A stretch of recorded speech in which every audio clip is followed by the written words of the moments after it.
Hello, everybody. Welcome to this special edition of the Golf Dudes podcast. Obviously, lots going on in the local golf world and national golf world. And today I'm super excited to be joined by Don Silk of the National Scouting Report. He's based out in California. He's just a few hours away from playing Riviera, so we want to get him in and out of here as fast as possible. But Don, thank you so much. Well, one, it's nice to meet you, and thank you so much for taking a few minutes to talk high school golf, recruiting, college golf, and everything else in between. Thanks so much. Oh, my pleasure. Thanks for having me. I appreciate it. So before we get into all of that, obviously, I find college recruiting, golf recruiting fascinating, and it applies to kids that we have around here in Rhode Island or in the Northeast. But how did you get started? How did you get to where you are now? What about golf drew you in? Where did the kind of your career start? Well, Joseph, I've been playing golf since I was 14 years old. I joined Riviera Country Club when I was 14 years old. My dad got me a junior membership. Fell in love with the game. Worked on my game. Played high school golf at one of the top high schools in the state. Was on varsity for all 3 years. High school was only 3 years way back when I went to high school.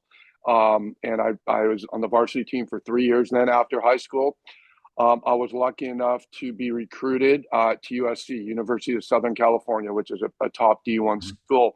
And my path to college was, it was really easy. I didn't really even get recruited. My swing coach, who was at Riviera, became the head coach at USC. So he recruited me basically right off the driving range. So I grew up in Southern California, loved USC, loved their football program. So I mean, I was all in on that, and so it was really like a linear thing for me. I didn't really even look at any other schools. I just went to USC, played golf there for 3 years, played Division I golf at USC for 3 years. After USC, I played top amateur events with a goal to play professionally, which I did. I turned pro, played a bunch of local tours out here in California, Golden State Tour, your top like California Open, stuff like that. Tried my luck on the Canadian tour for a couple of years. Wasn't that successful, and realized I have to I have to find a real job. So, worked in the business world for a while. Worked at some golf shops, and I was in the advertising business for a while. And then what has it been about 5 years now, I stumbled upon NSR, and it was a perfect fit for me, to use a recruiting term. It was a perfect fit for me. Fell in love with it. Loved helping kids. And so started doing that. I've been doing that for, like I said, about 5 years now. And I've placed tons of kids at all different levels, from junior college all the way up to Division I. So my life has been golf, and I love golf. I still play all the time. I'm still a member at Riviera Country Club. So yeah, that was pretty much my path to National Scouting Report. I just want to go back because you talk about your college career playing at USC. Who are some of the players that you played with or against at that time? Somebody that people would know, or names that people would know. Who are some of those guys? For sure. We had at USC, we had an amazing team. As a matter of fact, we should have won the national championship. Unfortunately, we didn't. Sam Randolph, and we're actually still really close friends. Sam Randolph was a U.S. amateur champion. He was a All-American at USC, I think, all 4 years. Won the U.S. amateur, I believe it was in '85. And then we had Brian Henniger. Brian Henniger had a really good pro career. Jeff Hart. Jeff Hart was I think I got there when he was leaving. So we had a really, really good team. I was lucky to play in some matches. It was really tough to crack the top five. So we had some guys that went on to play PGA Tour. Matter of fact, Sam Randolph, as an amateur, was leading the Masters in the Oh second wow! round, I believe. So Oh yeah, we wow! had a really good team. I was That's not nearly as good as those guys. Trust me. hey, you're on the team, so you did something right. Yeah, I think this is something that I've talked about a lot with people, older people, younger people, whatever. And you're in a cool position to talk about it because you played at a high level and now you recruit obviously at a high level. How have you seen the game change over the years? The college game or the high school game kind of perhaps both kind of in the same way. But how has that changed over the years as a both as just a golfer, but also obviously as a scout, as a recruiter?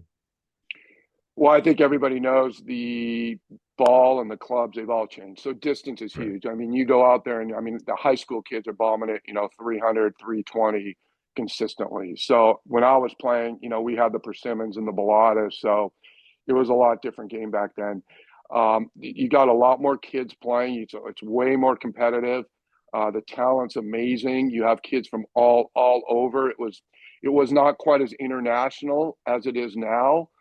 It's a lot more international. You have kids. I mean, if you go through any golf roster, you'll probably see at least one international kid on the team. So it's gotten a lot more competitive. The talent's gotten a lot better.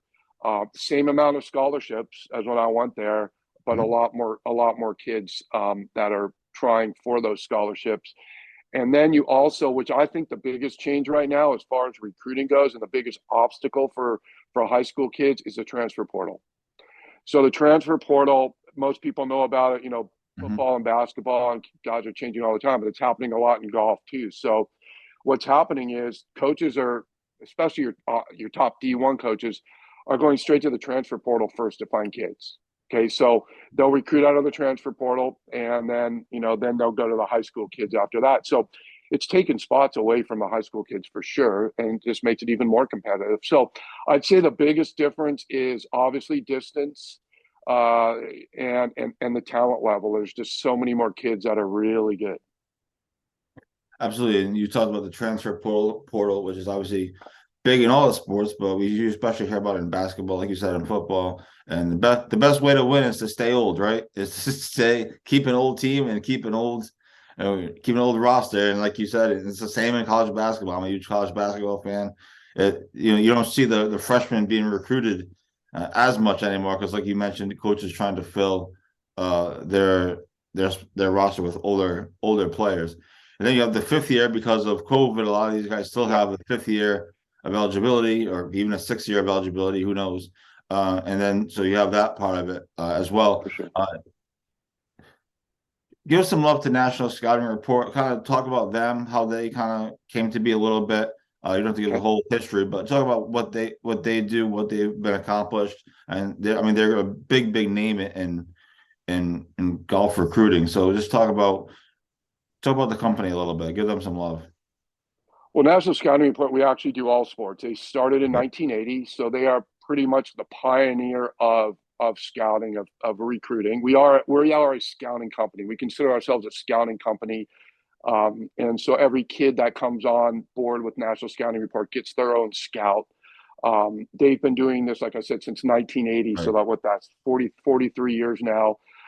We personally evaluate every single kid we work with. If you go on our website, you won't see, you can't sign up on our website. There's no prices because we want to make sure that every kid we work with gets recruited, and that's pretty much our business model. Is every kid we work with gets recruited because we go through a vigorous vetting program process.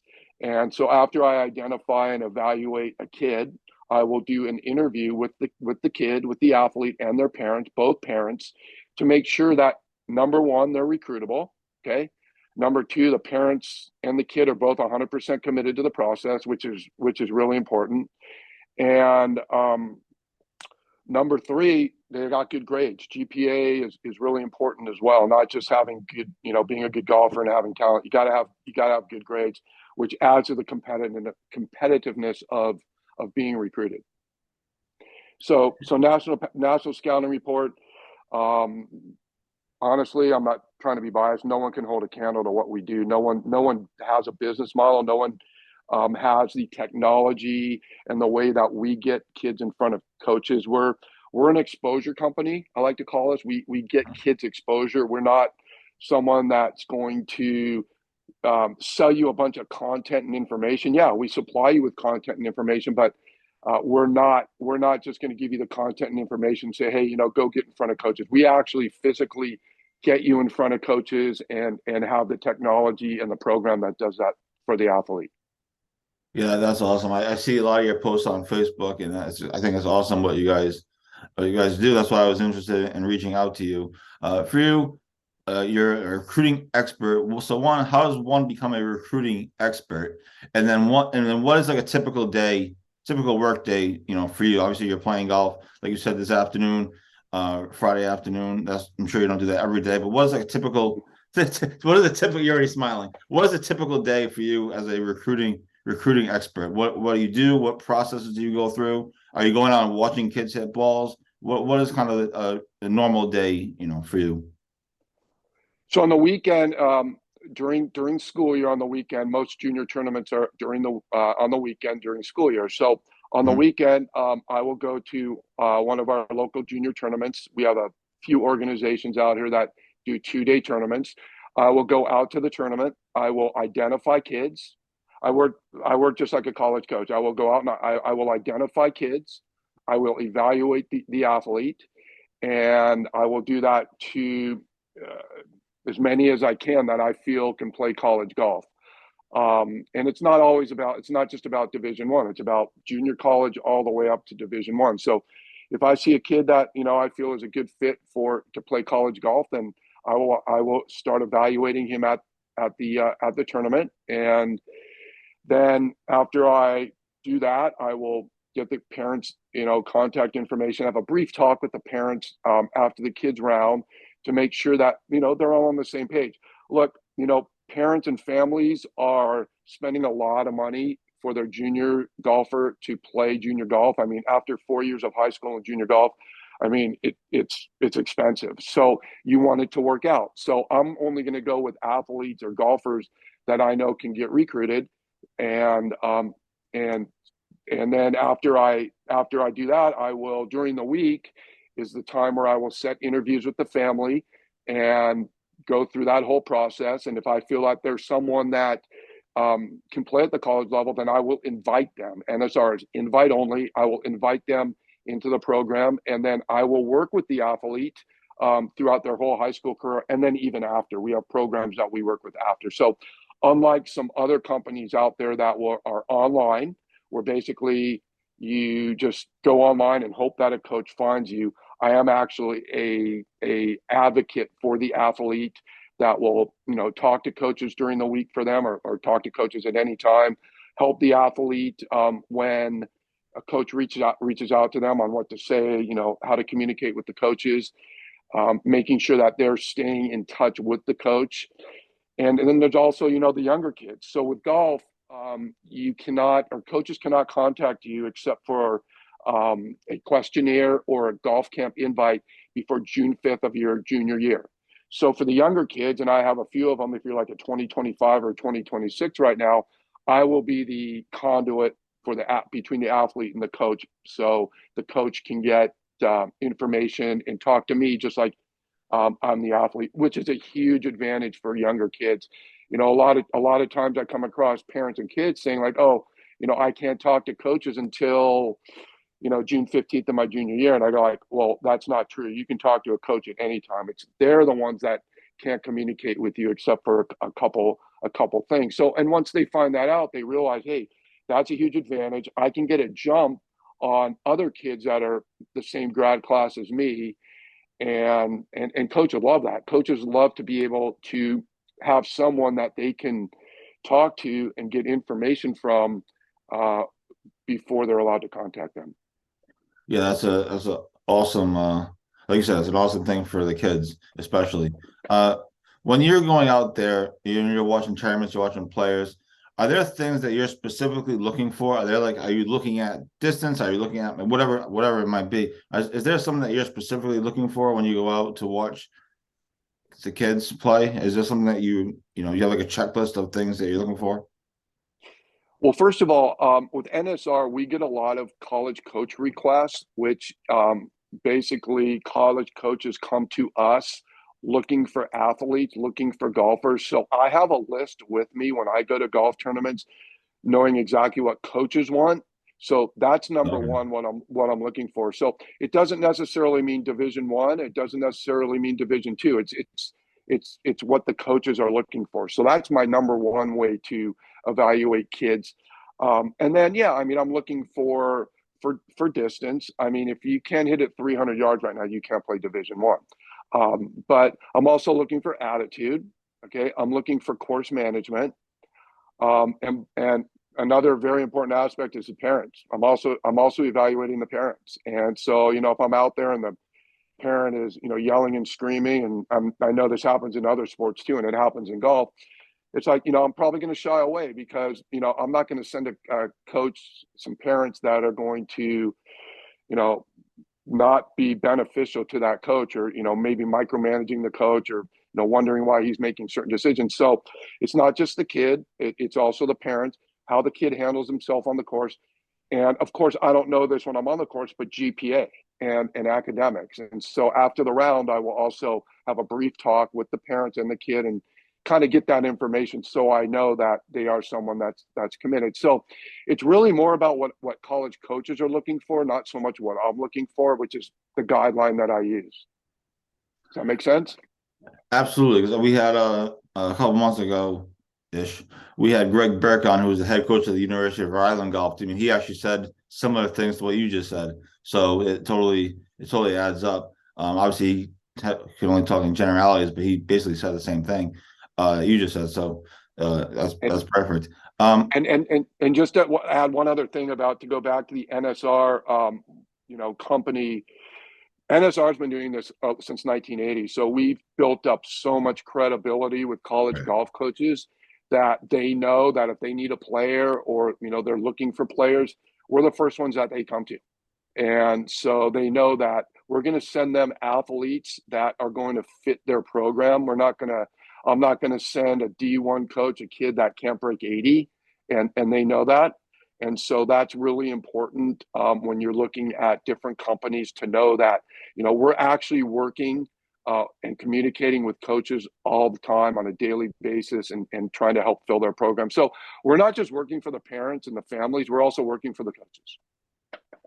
Now, NIL has become a big thing in sports, most mainly again in football and basketball. So we hear a lot about it, but golf as well. And you mentioned this before we got started, so I'll give you a chance to plug it and talk about it. But NSR has some NIL opportunities across the country. I believe you mentioned.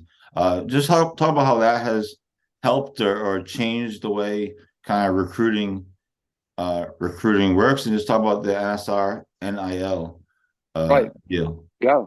NIL has become huge, and it's, I mean, kids can negotiate once they get into college.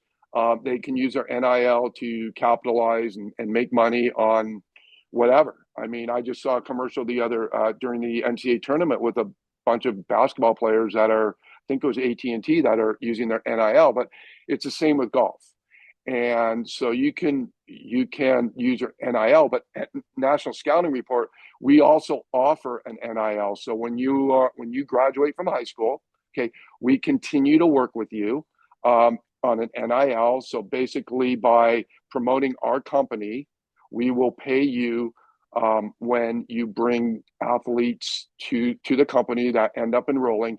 We actually have an NIL program set up where we will pay you. Now, a little twist on that also, and I don't know if it's in Rhode Island, but in California, you can get paid for your NIL as a high school athlete. Okay, so we also pay our athletes in high school as part of promoting our company. So it's not as big as it obviously in basketball and football, but kids are capitalizing, and most of them are doing it through golf companies, getting a lot of free merchandise and stuff like that. But specifically to NSR, we will pay our athletes for their name, image, and likeness. Have you seen that? Is that changing the way recruiting has worked in college golf? Is it? Because it seems like it's changing basketball and football for sure. You hear, I mean, the kids are now staying longer because they can make money. They're going to places that they can get more money from NIL. Is that changing in college golf too? Do you see that in golf recruiting too? I haven't seen it change that much as far as kids making decisions on NIL. I think the demographics for golf is a lot different than football and basketball. A lot of kids, I think, in those other sports need the money more than they do in golf. But I think over time it will. I think that once kids catch on to it and understand it, it's just a way for them to make more money in college. And so I think it's a definite benefit. I'm all for it. And it's just a way for kids to take more advantage of it. For players that are trying to be recruited or being recruited, whatever it might be, what are other than reaching out to you, of course, but what are some things they should be doing to either game wise? Obviously academics is straightforward. Obviously, you have to have good grades, but what are some things that kids that are being recruited or trying to get recruited? What should they be doing? Is there specific things that somebody could do to kind of at least put their name in the mix? Well, exposure is a bigger thing. I mean, you need to get in front of coaches. I mean, you can have all the great information and all the great, know how to write emails and have some good content. If you're not getting in front of coaches, early and often, then you're at a disadvantage. Look, if you're like one of the top 50 kids in the country, in my opinion, top 50 probably, most coaches are going to know about you. But other than that, you're probably going to need help. And another thing that's a really big misconception is that the NCAA has made the SAT or your placement test optional, or they don't even require it. Okay, so it's kind of up to the school if they require it or not. So, I'll come across kids, they'll say, oh, I don't have to take the SAT or the SAT or the ACT now. And I go like, well, yes, you do. Because when you get to that comparison stage, which is the third stage of recruiting, and you're being compared against other athletes, and they have an SAT score and you don't, 9 times out of 10, that coach is going to go with the kid that has a placement test. So at NSR, we more than recommend, we pretty much require our kids to take SAT or ACT tests because it's only going to help you and it's only going to, get you higher up in that recruiting ladder. For kids around here in the Northeast, we hear a lot about how you have to get out of the state, Rhode Island, and go and get and play in like national tournaments. Like you said, getting in front of coaches. Obviously, we have only a short season here in the Northeast with snow and rain and all kinds of other stuff. How important is that for kids to get out of whatever state and play in some national events where there are coaches and not everyone's coming to watch the Rhode Island high school state championship, but how unfortunately, but how important is that for kids in the Northeast just in general to kind of get out and, like you said, get in front of those national coaches on bigger tournaments, bigger events, whatever it might be? Well, the first thing you need to do, regardless of what level you want to play at, is you need to be identified by coaches. So if you go and play in tournaments and there's coaches out there and they don't know about you, they're not gonna evaluate you. Coaches recruit with a list. So that when they go to a tournament, they have a list of kids, just like I do, that they are going to be looking at. So first, you need to get in front of those coaches, let them know that, hey, I'm going to be playing in this tournament, I'm going to be playing in that tournament. And then get the coach to come out and watch you. But I think it depends on the level of golf that you want to achieve. So I think if you want to play upper level D1 or even mid-level D1, yeah, you're going to have to travel. You're going to have to play in AJGA events. You're going to have to play in some really, some good events, US Junior, maybe like the Rhode Island State Junior or even surrounding state juniors. But if it's a lower level, not necessarily. I mean, you can play in kind of regional events and still play college golf. So it's really more about like the level that you want to play at. And AJGA events for sure if you want to play upper level D1. But the most important thing before you even do that is to be identified by coaches. And then what the coach will do is once you're identified by them, they will evaluate you before they come out and watch you by video. So they'll ask you for video. And then if they feel that you're someone that can make their team, then they'll come out and watch you.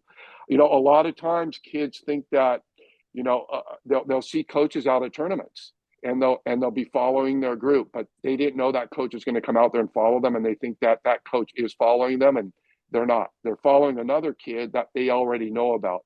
I hear it all the time. Oh, we had such and such a coach from, this top D1 school, and they were following me, and the kid's shooting like 75. Well, that coach wasn't out there to watch you. They were out there to watch the kid in your group that fits their program.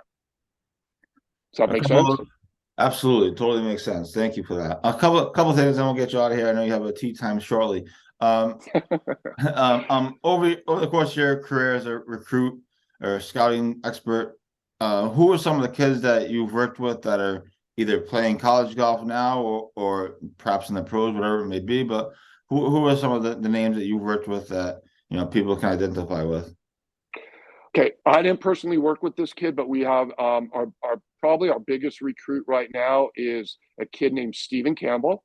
He plays Okay. for the University of Oklahoma. Okay, I think he's ranked in top 15, top 20 of juniors. I have personally myself, I have recruited kids into top D1 programs. I just placed a kid named Julian Monis, 2023 grad. He's going to University of Oregon. We have a kid off the top of my head, I can't think of his name, a kid at Wake Forest. I just placed a kid at the University of Utah. Just placed another 2024 Tyson Sparks out of Wisconsin at University of North Texas. So yeah, we worked the gamut from junior college all the way up to D1, and I've placed him at all levels. And I have yet to have a kid, knock on wood, that has transferred.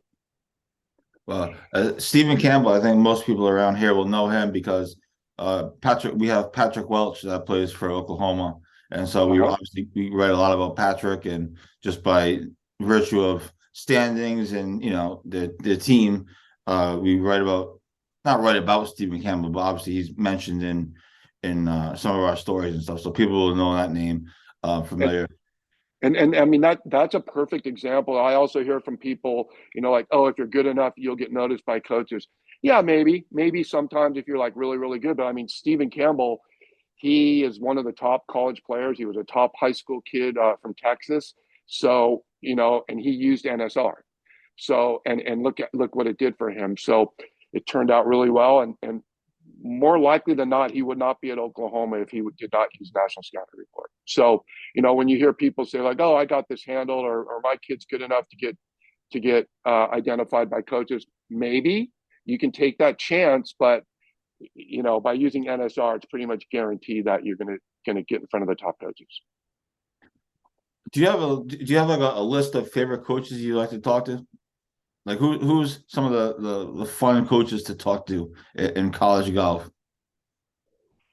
Personally, I like for me the lower level coaches are really fun to work with. I mean, yeah, it's great to talk to, like, work with Coach Beard. I work with Coach Beard at Pepperdine. I haven't placed any kids with him, but they come out to Riviera and I play golf with their kids. So I mean, he's really good. He's an upper level D1, but really to me, like the lower levels, like your D3s and your NIA coaches, even your D2 coaches, they need kids, and they're really enthusiastic, and they're constantly reaching out to me looking for kids. So for me, it's not so much working with our top coaches; it's working with the ones that are really eager to work with me. And those coaches have more difficulty recruiting the kids, because D1 are going to get your top kids, and then after D1, they're going to drop down D2, D3. So they're going to need kids. They have more trouble finding kids than your higher coaches. So I would say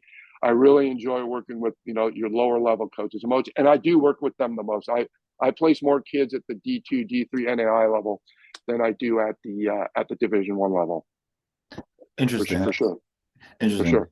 And, Uh, Sorry, go and ahead. just one other thing I wanted to add. Yeah. I don't know if you're going to touch on it, but the transfer portal. So, a lot of your D1 coaches now, your top level D1 coaches, are going straight to the transfer portal to recruit kids. So they're not even, looking at high school kids until they exhaust their opportunities in the transfer portal. So, that's mostly your upper level D1. So right now, it's even more of a disadvantage for your high school golfers, since the transfer portals come along where you don't have to wait a year anymore. It's like becoming a free agent. Mhm. So That doesn't really happen at your lower levels. Kids aren't transferring from D2 to D3 or D2 to NAIA. So everyone wants to play D1, but in reality, the statistics are less than 2% will play Division One, less than 6% will play NCAA golf at all. There's about 150,000. I'm talking about boys. There's about 150,000 boys high school golfers. And so you can do the math. Less than 2% are going to play. And I think it's even less now with the transfer portal. That was kind of before the transfer portal comes out. So, if everybody wants to play D1 and only 2% are going to, you're going to have a lot of kids that are disappointed if they go down that D1 rabbit hole for 2 years and just keep hitting these coaches and never get a response. And then, 3 months before graduation, they're panicking. Hey, I haven't been recruited yet. Well, because you're looking at the wrong schools. You're not going to the schools that are right fit for you. Yeah, the transfer portal, we touched on it a little bit earlier, but it's fine. The transfer portal has certainly made things interesting, like you said, especially for those upper tier D1 programs that, quite frankly, are looking to win national championships on a yearly basis. Okay, a couple of fun things. You're playing Riviera. You're a member there. You've been a member there. Obviously, people know it because we just had the PGA Tour there a few weeks ago, or probably a month ago, I guess now. Yep. Your favorite hole at Riviera is what? Well, that's a tough one. There's a lot of good ones. I'd have to say it's probably the 10th hole. Although number 6 is really, really close. I mean, it's just a par 3 with the bunker in the middle. But I'd have to say number 10 it's such a risk reward hole. I mean, pretty much every tour pro now is hitting driver, which to me, it's not always the best decision depending on where the pin is. But yeah, I would say number 10 is. But there's so many good holes that they're all real close. I've been a member there since '76, and I never get tired of playing that place. You've been there since '76. That's amazing. How have you seen the course change over the years? Has it lengthened to accommodate distance? I mean, the ball roll back now is a big thing. I know the USGA made that announcement earlier this week, a proposal earlier this week. So distance is coming back up in the golf world. How have you seen Riviera change over the years? You must have seen some pretty cool things, or maybe not. Maybe not. I don't know. Well, I mean, when you compare it to when I was growing up, when we were using persimmon and Bellata balls, I mean, it's a lot easier now. I mean, these guys are bombing it so far that all the par 5s are reachable in 2. I mean, I remember back in the day, John Daly on number 17, which is 613 from the Blues. John Daly was the first guy ever to reach that hole in 2. He hit driver 4-iron. Now pretty much every guy's reaching that hole. Okay, so it's just, it's 7,200 from the Blues, from the tips. It's playing like 67 for these guys just because they just bomb it. So, and they don't have a lot of room there to move the tees back. And so it's kind of the distance is passing by. So I don't know if I'm a fan of the new, scaling the ball back, but it definitely has made the course easier. And I think if you had guys like Nicholas and Hogan and those guys, and they had the clubs and balls that they had now, they'd be shooting the same scores. And lastly, this has been an awesome conversation. I think you're giving great advice to high school kids all over, whether it's from around here or just on a national level. But last thing, you've seen the game change. You've seen college coaching or college recruiting change from when you get started to now.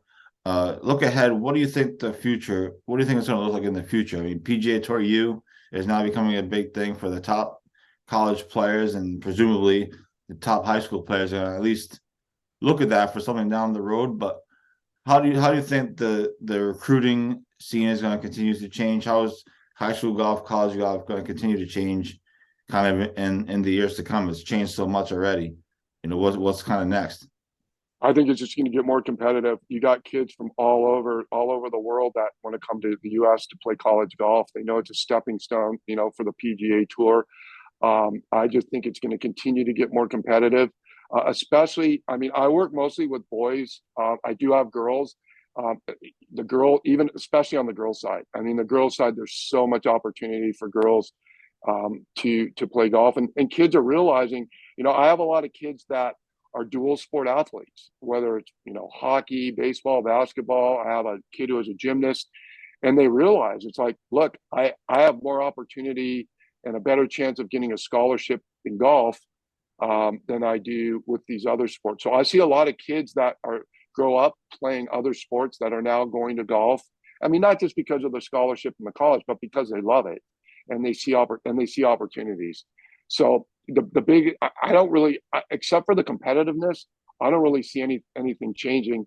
I mean, the COVID had a big part to play in recruiting, like the last 3 years, and it really took some opportunities away from high school kids, like the transfer portal. Once that ends, which I think is after this year, then it's just going to even get more competitive, and that's the biggest change I see. Awesome. Don Silk of the National Scouting Report. He is a recruiting expert. Thank you so much for coming on. I really appreciate it, and good luck in your golf round Friday at Riviera. And hopefully, maybe we'll talk down the road if you need anything. If you're ever in the Northeast for any reason, feel free to reach out. But thanks so much for coming on. I really appreciate your time.